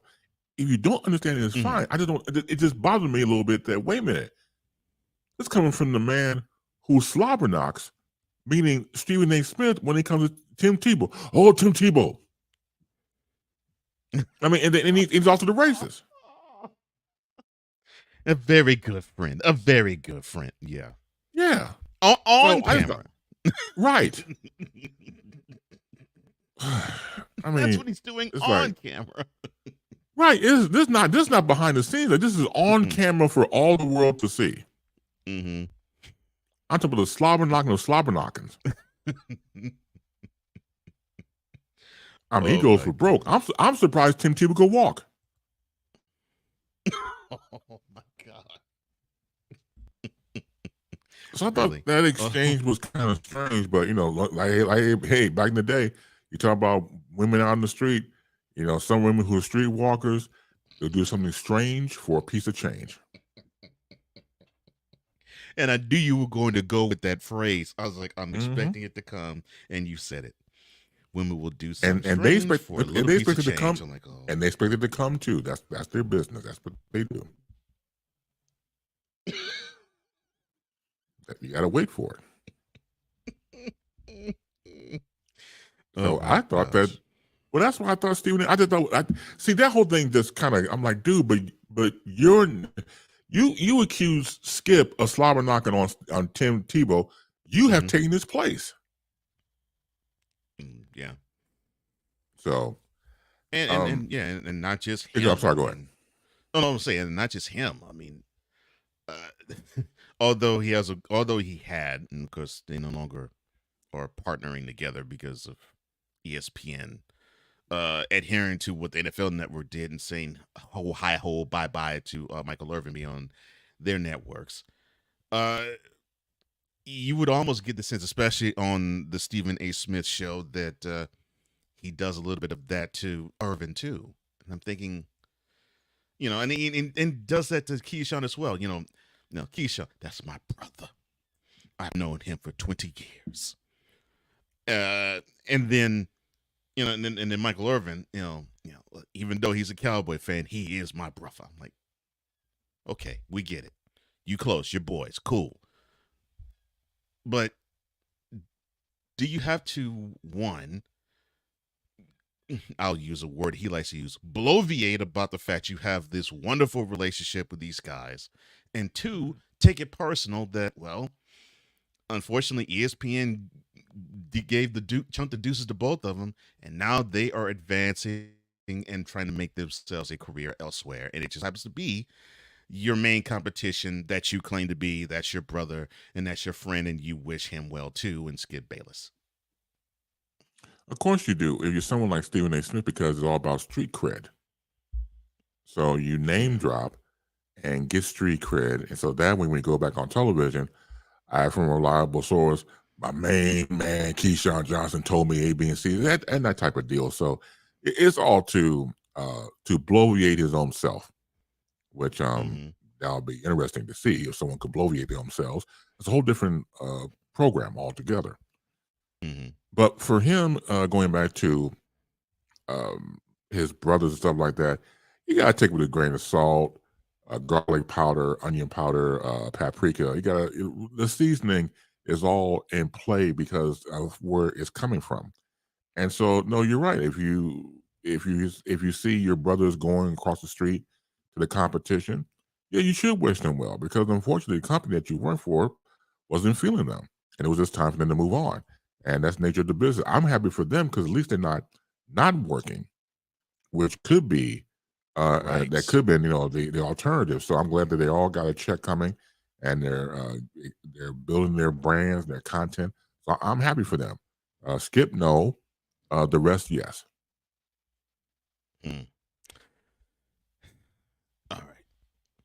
All right. For those who don't know why you have such a disdain for Skip Bayless, what was the event that you saw him do in anything, whether it was Undisputed or First Take or Cold Pizza, or when he was a famed columnist for almost name any paper, when he was the columnist for the 49ers and the columnist for the Cowboys in the 90s or the 80s or the 70s. What event with Skip Bayless just made you say, this fool needs to just simply get out of broadcasting altogether? Well, it's hard to answer that question. It's a good question to ask. It was a series of events, not one in particular. It was a series of events that happened over time. I used to read his article when he was here in Chicago, writing for the Tribune, Chicago Tribune, in a sports columnist. So that's when I first wrote for the Bulls. Right, that's when I first. Yeah, sure, that's when I first recognized him, and then went on from there. So when I saw him on television over the years, yeah, it's a pick and choose type of thing. I mean, some things I agree with, some things I don't, and that's just life itself. But then I started looking at him and started to get a little more. He was feeling himself in his own way, and it came off that way, and it came off disrespectful to the athletes he was covering, and it wasn't just covering. And the whole thing about him being the quote unquote godfather of sports talk, yeah, okay, you can have that. I won't give him all that, but it's one of those things where you use a label, something like that. I don't know if he made up, or his PR people made up, somebody gave him that, the Godfather of Sports Talk debate, whatever. It's just how you do things. And once again, to watch him over the years, it's just an evolution of. See, I'm an old school person. I mean, I like, for example, old school monsters like the Universal monsters. And to me, he's an amalgamation of the Frankenstein monster. He has the flat head and the bolts coming out the neck. And the townspeople have their burning signs and pitchforks and everything else, want to get the monster out of the town. That's how I feel about him at this point. I'm burning pitchforks, and I want his ass get out of town, because he has created this monster within himself over the years, getting too full of himself, thinking he's bigger than the art form itself of broadcasting, dare I say also sports. And it's just, whether you create the ego or the ego is real, I'm not a big fan of that. And there's a way to do things. I'm just not a big fan of the disrespect. Oh, totally. I'm not either. And yeah, to me, I get that when you're a personality, you have to come what takes that make you stand out from the crowd. So I get that. So when I first saw him, and of course I had to do research when I first saw him and thank you for reminding me that he was a columnist uh, traveling with the Bulls in the 80s and early 90s. Totally forgot about that. Right. I was seeing this guy was being clownish in his critique of LeBron James. So I was like, okay, so he's got my attention. I understand it. I'm not really digging how he's doing it, but I get what he's doing. And I was just hoping it was going to be just relegated to him, but then it goes on the other end where he performs fellatio on Jordan whenever he gets a chance and Tom Brady whenever he gets a chance. And whenever anybody were to challenge any one of those two athletes to Skip's face, especially if you're an athlete, he finds a way to discredit them. And so when it got to time when he did that to Shannon earlier this year, I was done with him. I was like, really? You're going to discredit a Pro Football Hall of Famer talking about his sport to you, claiming that he was jealous. A 3-time Super Bowl champion was jealous of a 7-time Super Bowl champion because he won 4 more rings than he did and 2 played 10 years longer in terms of age than he did. No, that is not how you're supposed to represent yourself as a journalist. 1, 2, as an analyst. 3, as a broadcaster. I'm like, you're not supposed to insult somebody who has done the job that you haven't done. Correct. And when he did that, I'm just like, gee, Skip, what are you thinking? What are you on, man?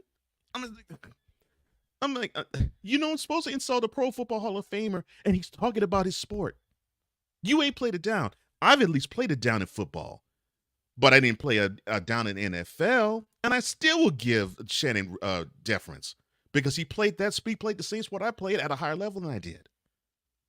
So if I played the sport, but at a lower level, and I still give him respect, how is it that a person who didn't play it down and admitted so he had not played it down, not show that same deference and respect? And I think that energy is what I don't like about him. You won't get an argument out of me, and it's one of those things where it becomes a copycat because people over the years have seen that type of style, him and Stephen A. Smith. And once again, what I always say, it's a way, but it's not the way. And that becomes, unfortunately, a standard because they're so high up there. Now, once again, I was teaching at Illinois Media School. The students who are into sports, more so Stephen A. Smith than Skip Bayless, they like Stephen A. more. So that's okay. But as I told him, look, make sure you find your own way and don't copycat off for that. And to me, just it's who you like. See, I like Party Interruption on ESPN. Tony Kornheiser and Michael Wilbon, to me, are just fantastic. And Michael Wilbon, of course, from Chicago himself, from the South Side where I come from. So it's an allegiance. And to see them go back and forth over the years, both of them worked as reporters for the sport reporters for the Washington Post, and they had that, once again, that journalistic point of view. You can see the pencil behind the ears, old school type of stuff. And that's cool. I don't degrade some of the new people who came after them. It's just that, again, it's when you start to build this act on television and you start to build up and you become the act, quote unquote. It's like the old adage, if you stay in one place, you become that place.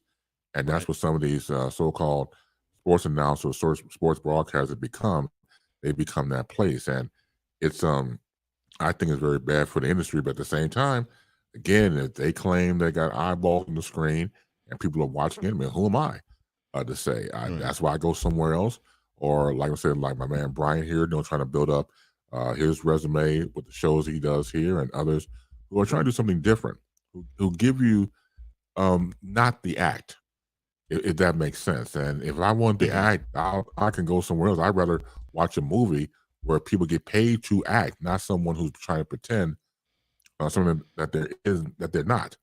And that gets in the way of, I think, journalism, perspective, and trying to put on a decent program. But that's just me. And having worked in the industry professionally, I know how these people operate. And so it becomes a mixed bag of things. And as a sports fan myself, you have to gravitate to what you like. Yeah. True. I agree with you. And and I think I get why you have I won't say disdain, but that you just straight up turn off by the Skip Baylesses and the Stephen A. Smiths, because they seem to lead with ego rather than lead with information or lead with journalism or lead with intelligence. And yeah, there's times I find entertainment with them, and then there's times I'm just turned off by them. So I'm with you on that. So if there's somebody in today's sports analyst market that you like or you gravitate toward, who would those names be? I like ESPN's Monica McNutt. I think she's awesome. solid. She's a breath of fresh air. She's Oh, I love her. consistent. She always brings it, and it's genuine. It's not the act. It's great. I think she's one of the best out there. And if ESPN's not careful, Fox Sports one's right around the corner. I know they're eyeballing her because she's a phenomenal talent, and what they call it, a generational talent. Yeah. I'm with you. She's probably one of my favorite personalities now, because I think she gets it. It's that She does. She has a great presence on the camera, and she gives information where every time she speaks, you're like, I never thought of that. I love that.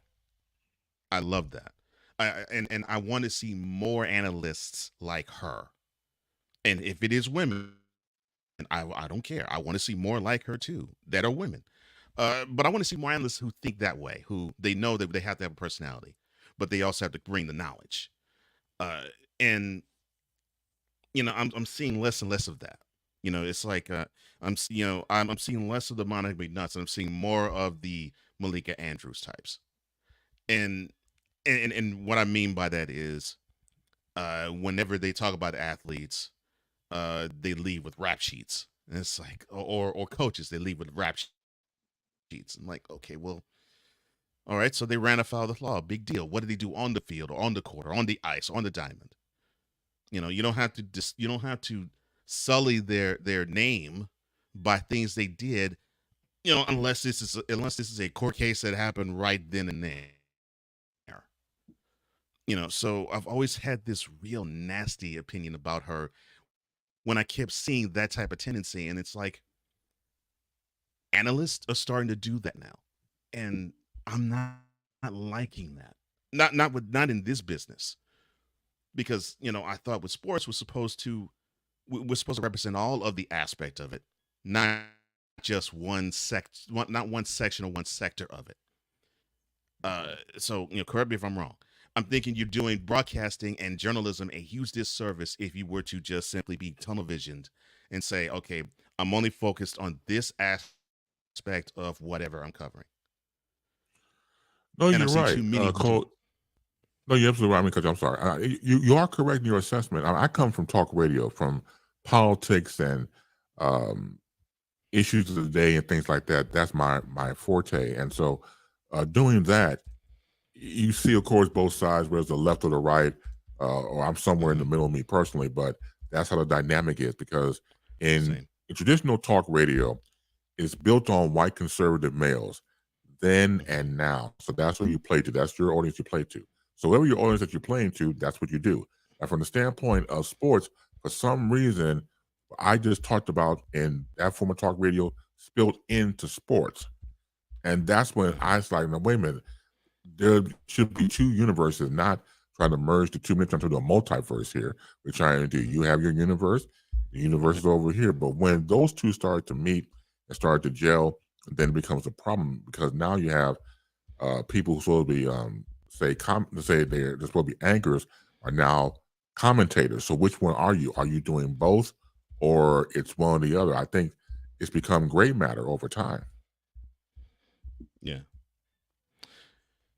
Yeah, and this is a wonderful conversation. I wish I could have more time to actually break down further, and one day we will, because I could talk shop with you all day and all night long. Same here, brother.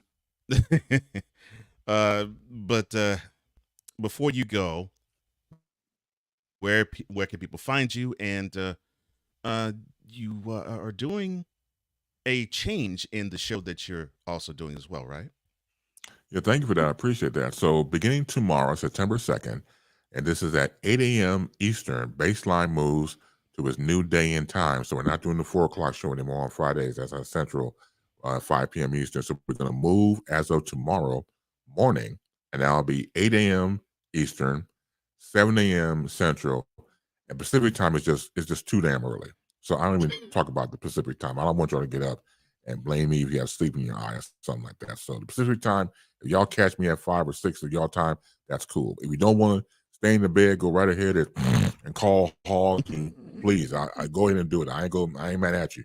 But for those for you in a different time zone, once again, 8 a.m. Eastern, 7 a.m. Central. That's when Baseline moves to that time slot tomorrow morning. Looking forward to it. I'm bringing on 2 new producers, Webb Adderley and Cynthia Pinky Yvonne will be my new producers for content. And it's nice to have a team again. I'm looking forward to the new thing. As I said before about challenging myself, and this is one of them, to do a different day, different time, and build an audience from there and see what happens. But I'm looking forward to. Hope you can join me. If you can't join me and it's too damn early, don't worry about it. Check out the replay and still comment and let me know what you think about it, and we'll go from there. So again, tomorrow morning, September 2nd, that's 8 a.m. Eastern, 7 a.m. Central, and Pacific time is just way too damn early for the new Baseline. And if you can get up that early, it's 5 a.m. Pacific on Saturdays. But I agree. I think you should still try to get shut-eye because that's far too early. But I'm glad to hear the change, and I look forward to seeing the new product that you're presenting. That is Baseline, and you can find it on Chris Base's Facebook page, and it is worth your while. If you want entertainment, you want information, and you want that all boiled up and rolled into one, with a wonderful person and with a human aspect to his broadcasting, that's the guy you should go to. Chris Base, as he joins us every Friday at the bottom of hour number 2. Thank you again, brother, and Godspeed to you. And I hope your new time goes very well. Thank you, Cole, so much. Real quick, to everybody out there, run, don't walk, don't saunter, run. Go tell 5 of your friends and 8 of your enemies that Baseline will be in the air tomorrow morning. Run. Don't skip. Don't hobble. Run and tell them. They'll thank you for it. This man said don't saunter. Another reason why I respect this guy. Chris Base. Oh my God. And now, the transporter to Hades. The reformer of hooker whores. And the bronze god, the one, the only, the legendary Chris Base.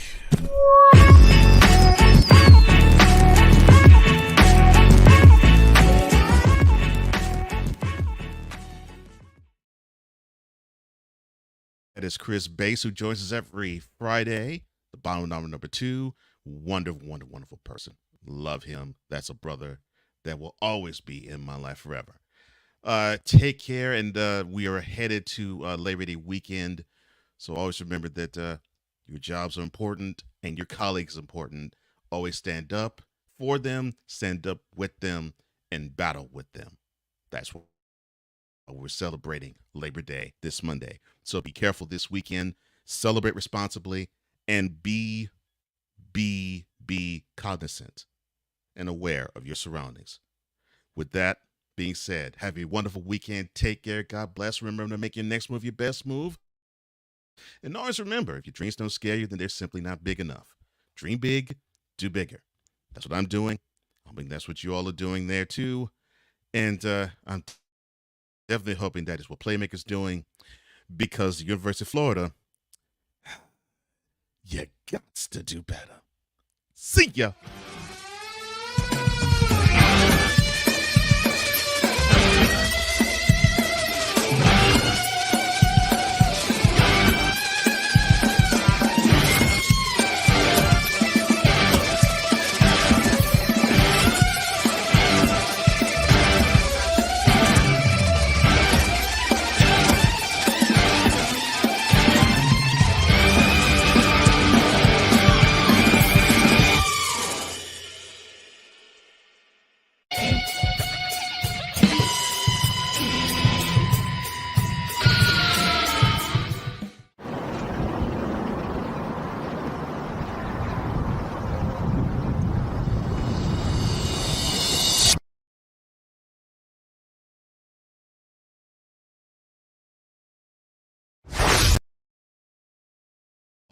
This Sunday, 11 a.m. Eastern, 10:30 a.m. Central on the Soul Turbo Media YouTube channel and the Colby Media YouTube channel. Oh, get this thing off of here. Look, we're sick of just poking fun at Playmaker. We get it. Florida sucks. They lost to Utah. Good